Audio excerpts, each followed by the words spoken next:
জেতা সেই কাতারে লুসাইলে আবারও খেলতে যাচ্ছে লিওনেল মেসির আর্জেন্টিনা। ফিনালিসিমার মঞ্চে তাদের প্রতিপক্ষ ইউরো চ্যাম্পিয়ন স্পেন।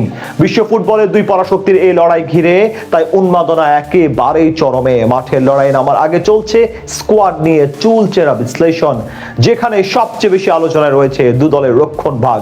মেসি ইয়ামালদের আক্রমণ ঠেকাতে রক্ষণ দেয়ালে কারা বেশি অভেদ্য, সেটা নিয়ে বিস্তারিত রিপোর্টে।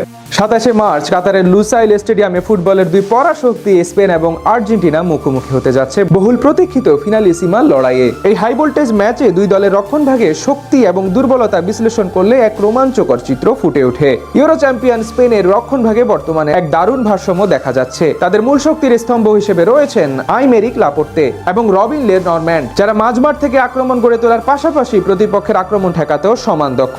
এছাড়া তরুণ তুর্কি পাও কুবার্সি বার্সেলোনার হয়ে তার শান্ত মেজাজ এবং নিখুঁত পাসিং দিয়ে কোচের আস্থার নাম হয়ে উঠেছেন। রাইট ব্যাগে অভিজ্ঞ দানি কারবাহাল যদি ইনজুরি মুক্ত থাকেন, তবে যে স্প্যানিশ এই রক্ষণভাগ প্রতিপক্ষের বুকে ভীতির সঞ্চার করবে এই কথা বলার অপেক্ষা রাখে না। এছাড়া লেফট ব্যাকে মা কুকুরেলে এবং অ্যালেক্স গ্রিমালদোর উপস্থিতি স্পেনের রক্ষণভাগে আক্রমণাত্মক রূপ দান করে। বিশেষ করে গ্রিমালদোর ওভারল্যাপিং রান এবং ক্রস প্রতিপক্ষের বক্সে যে ত্রাস সৃষ্টি করে তা আর্জেন্টাইন স্ট্রাইকারদের ঘাম ঝরাতে বাধ্য।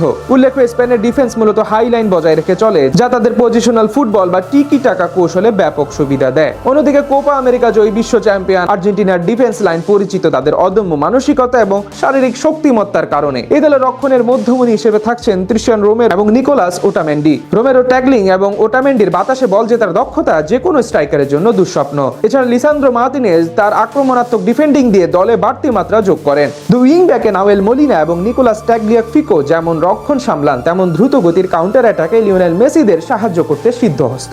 তবে আর্জেন্টিনার ডিফেন্সের সবচেয়ে বড় শক্তি হলো তাদের মধ্যে থাকা বোঝাপড়া এবং হার না মানার মানসিকতা। এখন প্রশ্ন জাগে, এই দুই দলের মাঝে কোন দলের ডিফেন্স বেশি শক্তিশালী? এটা বিচার করা কঠিন হলেও কৌশলের দিক থেকে স্পেন কিছুটা এগিয়ে। স্পেনের ডিফেন্ডাররা বল পায়ে অনেক সাবলীল এবং তারা খেলার গতি নিয়ন্ত্রণ করতে সক্ষম। তবে ম্যান টু ম্যান মার্কিং এবং প্রতিপক্ষকে আটকে দেওয়ার সরাসরি লড়াইয়ে আর্জেন্টিনার ডিফেন্স অনেক বেশি সংক্রামক এবং ভয়ঙ্কর। স্পেনের রক্ষণভাগ কিছুটা উচ্চবিলাসী হওয়ায় প্রতিপক্ষের দ্রুত গতির কাউন্টার অ্যাটাকে বিপদে পড়ার ঝুঁকি থাকে। এক্ষেত্রে হুলিয়ান আলভারেজ এবং লাউতারো মার্টিনেজদের সামনে ফিনালিসিমার লড়াইয়ে বিপদে পড়তে পারে স্প্যানিশরা। অন্যদিকে আর্জেন্টিনার ডিফেন্সের মূল ভরসা হলো গোলরক্ষক এমিলিয়ানো মার্তিনেজের সাথে তাদের অবিশ্বাস্য রসায়ন। সার্বিক বিচারে ট্যাকটিক্যাল শৃঙ্খলায় স্পেন এগিয়ে থাকলেও গুরুত্বপূর্ণ ম্যাচে গোল হজম না করার জেদ এবং চাপের মুখে ভেঙে না পড়ার সক্ষমতায় আর্জেন্টিনা রক্ষণভাগকে সামান্য এগিয়ে রাখাই যায়। আর যদি তাই হয়, তবে ফুটবল দুনিয়ার মহাতারকা লিওনেল মেসির মুকুটে যুক্ত হতে যাচ্ছে আরও একটি পলক, যার ফলে বছরের পর বছর ধরে যুগশ্রেষ্ঠ ফুটবলার নিয়ে হওয়া বিতর্কের